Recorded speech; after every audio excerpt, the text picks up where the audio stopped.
ایک وسیع جنگل کے کنارے بسے ایک چھوٹے سے گاؤں میں اینٹون نام کا ایک مہربان لکڑہاری رہتا تھا۔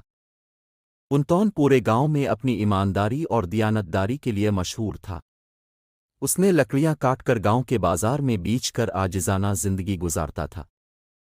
ایک دن جنگل میں گہرے کام کے دوران اینٹون نے غلطی سے اپنی کلہاڑی تیزی سے بہتے دریا میں گرا دی۔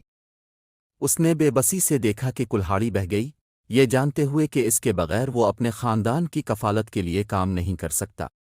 وہ افسردہ ہو کر دریا کے کنارے بیٹھ گیا۔ جب وہ وہاں بیٹھا تو ایک بوڑھا آدمی نمودار ہوا جس کی لمبی داڑھی تھی۔ بوڑھے نے پوچھا، نوجوان لکڑہارے، تم اتنے پریشان کیوں لگ رہے ہو؟ اینٹون نے اپنی پریشانی کی وضاحت کرتے ہوئے کہا کہ اس نے دریا میں اپنی واحد کلہاڑی کھو دی۔ بوڑھے نے سوچتے ہوئے سر ہلایا اور کہا، میں تمہاری کلہاڑی ڈھونڈنے میں تمہاری مدد کر سکتا ہوں، لیکن تمہیں سچائی سے جواب دینا چاہیے۔ لکڑہارے نے اتفاق کیا اور بوڑھا آدمی دریا میں چلا گیا۔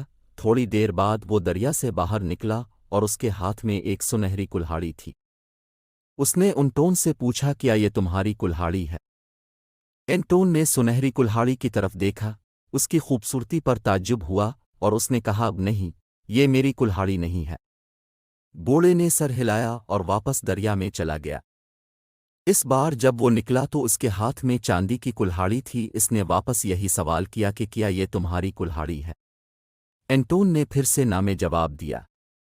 بوڑھا آدمی مسکرایا اور دوبارہ دریا میں چلا گیا۔ اس بار بوڑھا آدمی وہی کلہاڑی لایا جو اینٹون کی تھی اور اس نے اینٹون سے پوچھا، کیا یہ تمہاری کلوڑی ہے؟ اینٹون نے ہاں میں جواب دیا۔ بوڑھے نے اینٹون کی ایمانداری دیکھ کر اسے سونے کی کلہاڑی دے دی۔ اینٹون نے تحفہ قبول کیا اور خوشی خوشی گاؤں چلا گیا۔